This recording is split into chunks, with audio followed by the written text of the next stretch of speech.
I haven't drank for 4.5 years, and I took a drink, and I started drinking. I just started chugging them. Wing, wing, wing, wing. After 4.5 years of sobriety, what was it that got you to take that drink? I don't know, too much stuff coming at me. I'm doing my auto documentary. Everything just started creeping up on me, hitting me, boom. I started going to my old neighborhood, and I started dealing with old wounds that opened up, and it was just overwhelming. What you said at the press conference, you said you'd been lying to everyone about being sober, that you were on the verge of dying because you're a vicious alcoholic. Yeah. Did you mean those words? You say people blew it out of proportion. But talk to me about that choice of words. Those are the words I use because sometimes I don't want to live when I'm in that state. It's just really difficult to discuss. I don't know. I'm not experienced enough in my recovery to really pinpoint it. I went back and I read some interviews you've done over the years. And you know what I found, Mike? I found references on your part to suicide dating all the way back to the late 1980s. This is something that's come up from time to time in your life. How much do you think about it? Not that much. It's just sometimes if I get drunk, I'm just not the same guy. So I just need to see my friends and see my sponsors and talk to them. And so it's something you've struggled with your whole life? My whole entire life, yes. Well, this is so interesting. When I was fighting, I was absolutely crazy. I wasn't getting high or drinking. It's hard for me to live normal. Straight is hard. Living straight life is hard. Smoking a joint and having a drink, whoo, thank God, I'm cool. But that's not the life I want to live. So when it comes right down to it, when you were fighting, I was that clean and sober guy was exactly the guy you needed to be because you were irritable and angry. Crazy? Yeah. And there was rage in you. It's a bad guy, man. It's a real bad guy. I don't know why. Maybe I got that from my mother. My mother's that way.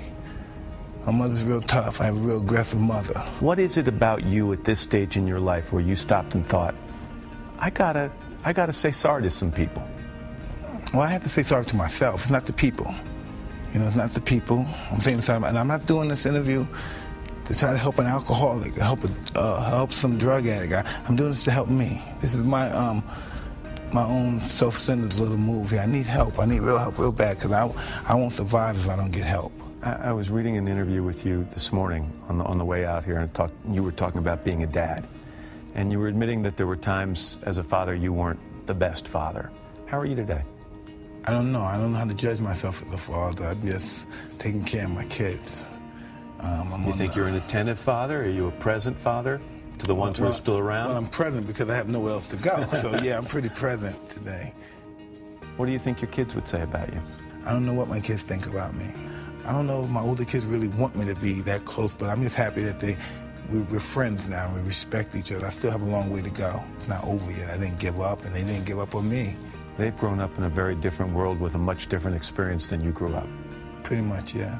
Can you identify with the world they're living in? Not at all. Do you think they can have any idea of the world you inhabited as a kid? No, they don't even want to even imagine that.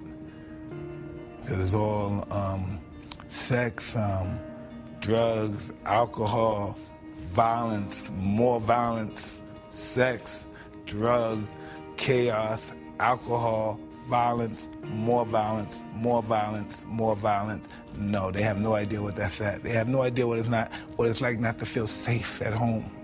They don't know those experiences in life. Thank God. I mean, it's nice that they don't have to know that. I'm really happy that they don't. They have other challenges they have to deal with in society and life. There are certain times, Mike, where you get emotional. I watch when you talk about your kids. I watch when you talk about Kiki, your wife. Where does that emotional side of you come from? You say you get your toughness from your mom. Where do you get the emotional side? I don't know. I have no idea. It's just who I am. It's who I am. And I hope no one gets under the influence that means that I'm some kind of wussy guy, because it's just who I am as a person. It's just really who I am. Do you worry about if you share your emotions that people think you're soft? No. They're gonna have a pretty big awakening if they believe that.